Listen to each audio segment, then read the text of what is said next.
As we're looking at the intertestamental period, we have covered most recently the War of the Maccabees, the Maccabean Revolt, which overthrew the rule of Antiochus Epiphanes and then his son briefly under the leadership of the Hasmonean family.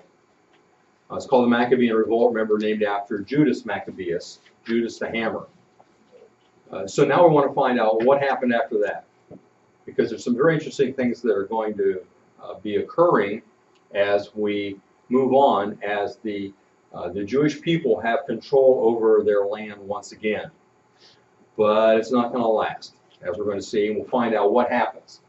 All right, so remember, the kind of the symbol of the Maccabean Revolt is the menorah, which burned for 8 days with only 1 day's amount of fuel. Remember that, the miracle of Hanukkah, the festival of lights. And following that, we see that the kingdom of Judea expands.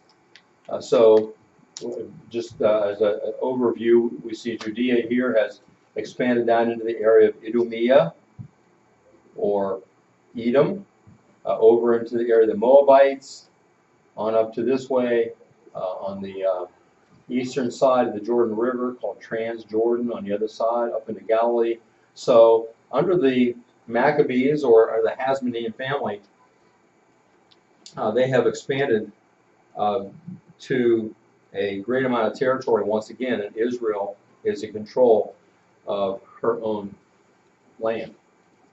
This is a look at the Hasmonean family. Seeing it on the screen up here, it doesn't look nearly as clear as it does on mine. So I'm sorry about that. I thought it would look better, unless it does from your vantage point. Remember, Mattathias is the original priest that refused to sacrifice a pig. His sons took over the revolt, led by Judas. Eventually, most of these guys are killed in battle or die, and Simon is the one left in charge. So as we continue our story, we see that Simon is the prince of Israel. He doesn't call himself king, and he is the high priest. He assumes that role because, remember, most of the priests are disqualified because they've eaten pig or sacrificed pig or any number of those things that Antiochus Epiphanes forced upon them. So Simon assumes the office of high priest, and he and his descendants are to hold that forever until, they said, until the faithful prophet appeared. And the faithful prophet is the one that was predicted by Moses, that prophet who would come. And of course, that is also the Messiah. So when the Messiah would come, then they would correct things if they needed to. So he is high priest and he is ruler because there have been no true prophets since Malachi. So there's no one there to tell them what does God want. Simon had called together a great assembly of leaders. And it's out of that great assembly that the body that you may have heard of, the Sanhedrin, comes. This is where the beginning of the Sanhedrin. The aristocratic party, who were the Hellenizers, those were those ones that were willing to go along with Hellenization of the Jewish people, constituted a majority of the assembly, which then elected Simon as high priest. Well, Simon, unfortunately, met an ignominious end. He was poisoned while visiting his son-in-law near Jericho. So then his son, John Hyrcanus, becomes the next ruler. And he expanded the territory even further. Going back to the map, he expanded into the Transjordan area. Idumea, he's the one that brought these areas into the kingdom, and Samaria. He started a policy, though, of forced conversions, including the Edomites down here in Idumea. In other words, he forced them to become followers of the Jewish faith. Well, what happens when you force somebody to convert to a different religion? They fight back. They fight back? If they don't fight back, what have you done to your religion? if you force people to be followers of whoever you're following, put it in terms of Christianity. If you force people to become Christians, what have you done? Pardon me? Oh, but you're forcing them to come in, so they're there. Cult. Pardon me? Cult. It becomes a cult? A cult? A cult? Yeah. Yeah, it could, because if you've got strong leadership that keeps everybody in line. What have you done to your religion? What have you done to your faith when you force people to be a part of it? Kind of like made it like a law. Yeah, is it any longer a faith? No. No. People were forced into it, and that's what he did. He forced the Edomites. Now, just as a test of our memories, the Edomites were descendants of whom? Mia? Esau, right. Who was the brother of? Jacob. All right, just make sure that we're paying attention here. Well, John Hyrcanus becomes a leader. He expands the territory, has forced conversions. He broke with the Pharisees, who were the ones that were the strongest resistance against Hellenism, and he moved himself toward Hellenism. Now think about it. When you go back to their family, these guys all fought a war against Hellenization of the Jewish people, right? And now here, just a generation later, John Hyrcanus is actually moving in that direction. I guess everything that his father and uncles and grandfather had fought for. And he was considered both prince and high priest. Well, when he dies, his son Aristobulus I is the one that comes to power. But he didn't come to that power easily. In order to gain that position, he murdered his own mother and 3 of his brothers. There's a fine, upstanding Jewish boy, right? What are they acting like? The Hasmonean family has become like those that they fought against a generation before. Murderous people, willing to accept Hellenistic ideas. He ascended to the throne, and this time he doesn't just call himself a prince, he calls himself a king. Now in reality, in order to be the king of Israel, what did you have to be? What had to be true of you if you were a true king of Israel? Or Judah, in this case. Descendant of David. Is Aristobulus a descendant of David? No. He's in fact a Levite. He's a descendant of Moses or Aaron. But he declares himself king. By the way, notice his name, Aristobulus. I don't know if you can tell from the sound of that or not, but does that sound like a Jewish name, a Hebrew name? No, that's a Greek name. So he's even taken for himself a name that is Greek. Now at this point, Galilee was made part of the kingdom. So he expanded it further up into Galilee.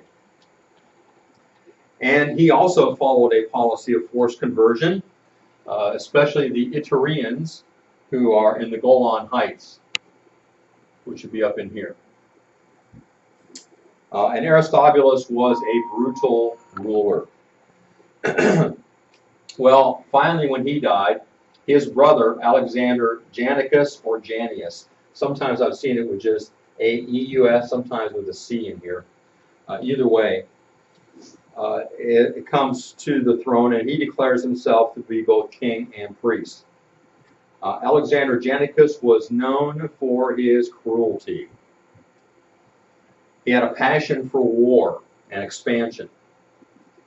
And he sided with the Sadducees, who are more open to Hellenism than the Pharisees, and in fact expelled the Pharisees from the Sanhedrin. Well, this led to a revolt from the Pharisees.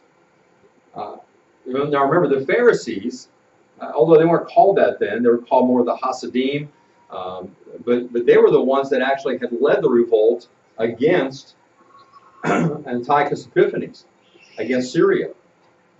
But having been expelled from the Sanhedrin, now follow this, having been expelled from the Sanhedrin by Alexander Jannaeus, they actually go to Syria and ask for help. Now, again, just a generation before, they had fought against Syria, the Greeks that are in charge there. Now they're asking them for help. So, Syrian forces invaded, and Alexander fled for 6 years. Well, now, if you invite a former enemy to come into your country, and they do so successfully, what can you expect to happen next? What? They're going to take over. Now, for some reason, the Pharisees thought that these Assyrians would come and help them and invade the country and drive out Alexander Jannaeus and then nicely leave. Well, that's crazy. And of course, the Syrians then wanted to take over once they had invaded. Well, so the Pharisees, didn't like that. So now what? They've invited this foreign power to come in to help them drive out the ruler because they don't like him because he kicked them out of the Sanhedrin. But now that foreign ruler is taking over and trying to reestablish the kind of rule that it had before the Maccabean revolt. So now what do? If you're the Pharisees, what choice do you have? Can you think of any choices? They're kind of in a tough place, right? So the only thing I can think of to do is to invite Alexander Jannaeus back and to drive out the Syrians again. So that's what they do. They made peace with Alexander Jannaeus and reverted back to him. So he came back, they pushed out the Syrians, Alexander regained the throne. And then in celebration, this is a good time, right? So he invited the Pharisees to a massive feast. We're going to celebrate together the fact that we have driven out the Syrians for the second time. Sounds like a good idea, right? Well, when these Pharisees arrived at the feast, they were arrested, and Alexander Jannaeus crucified 800 of them. The territorial control under Alexander Jannaeus reached the same extent as it had under David and Solomon. So during the golden age of Israel, under David and Solomon, the extent of the territory was the same under Alexander Jannaeus. But under his rule, executions became so commonplace that many Jews emigrated, especially to Alexandria, Egypt. This movement, it was becoming a problem. So many Jews are leaving Judea, Israel, that it's become a problem. And so something had to be done to stop all this mass exodus from Israel. And so a couple of rabbis issued a new law. It was this: those who forsake the Holy Land for other countries are ritually unclean. Okay, what would that mean to the average Jewish person? If they're declared ritually unclean if they leave the country, what would that mean to them? If they're ritually unclean, what could they not do? What rituals would they have for which they would be declared unclean? What rituals do Jewish people engage in which were important to them that they didn't want to be unclean? Sacrifices. Sacrifices. That means they could not go to the temple and offer sacrifices. Now, if they can't go to the temple and participate in the temple ceremonies, what does that mean to them?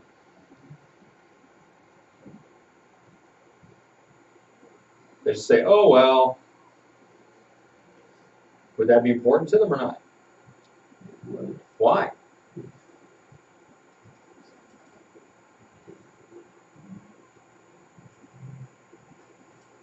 Why would that be important? Without the temple, in their mind, do they have any way to get to God? No. No. Their whole religion, their whole life is wrapped around the idea of going to the temple. And now they're told if you leave the country, you can never go to the temple again. That means you can never have a relationship with God. You can never have your sins forgiven. Would that keep people from leaving? Yeah. Well, Alexander Jannaeus eventually dies, and interestingly enough, his son doesn't become the next ruler,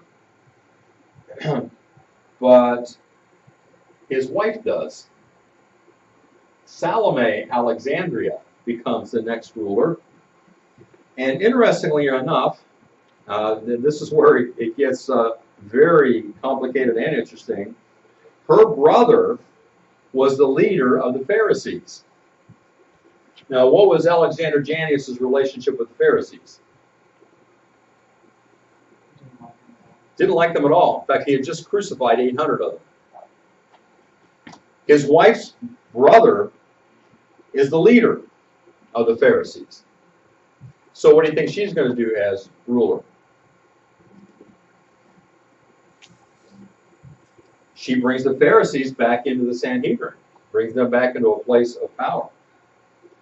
Now, she's a woman, and some would say this is characteristic of if women were rulers.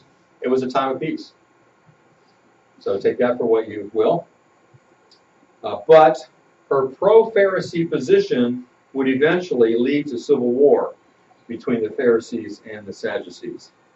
Many laws were enacted under her leadership, but when she dies, civil war breaks out between her two sons, John Hyrcanus II and Aristobulus II, named after, and that would be what, their grandfather and their uncle. So that brings us to civil war. Hyrcanus II is the older brother of the two, and so he's the one that normally you would say would be the next person in line to have power, and he does. He assumes power. But he was a quiet, peaceful man, and so he really wasn't a person that was strongly interested in ruling. But he did have the support of the Pharisees. His brother Aristobulus, however, had the support of the Sadducees. And he convinced Hyrcanus that he really didn't like being a ruler and that he should allow him to take control. So Hyrcanus kind of gives into that. And when that happens, the army that is loyal to Hyrcanus deserts him. They said, well, no point in sticking around him. He just gave up the throne to his brother without a fight. Well, at this time, a man arrives on the scene from Idumea. Do you remember where Idumea is? Can you picture it on the map? You have a picture in your head? Which direction is it from Judea, or from Judah? What direction? Down. Down or south, we like to say. Down here, Idumea. And what kind of people live in Idumea? Edomite. Edomites. All right, there's an Edomite that comes up. He sees what's going on, and he comes up, and his name is Antipater. Antipater. And he convinces Hyrcanus that he's been cheated by his brother, and encourages him to resume war between the two brothers, between the two sides. Antipater told Hyrcanus that he should just flee to the city of Petra. And have you ever heard of Petra? I'll show you pictures one of these days of Petra. It's a city built out of rocks. It's built in the side of cliffs. Amazing place. And Aretas was the king of Petra. I think he was Arabic. So this was a major city along trade routes at the time. And so he goes there and goes there in order to get help to regain his kingdom. Well, the two brothers are fighting, and neither one of them wins. And Antipater says, we've got to put an end to this stalemate. We've got to find a way to resolve this. And he noticed, he's good at noticing things, and he noticed that north of them, there was a Roman general that was coming into prominence, whose name was Pompey. Remember Pompey? Remember at one time, he was a co-ruler of the Roman Republic with whom? Julius Caesar. So Pompey has come over to the area and extending the influence of Rome, the power of Rome. Antipater, so Antipater suggests to the brothers, let's get him to, here's a general from an outside area, let's get him to resolve this conflict between the two brothers. Let him decide who should be the ruler. Well, Antipater influenced Pompey, and Pompey sided with Hyrcanus.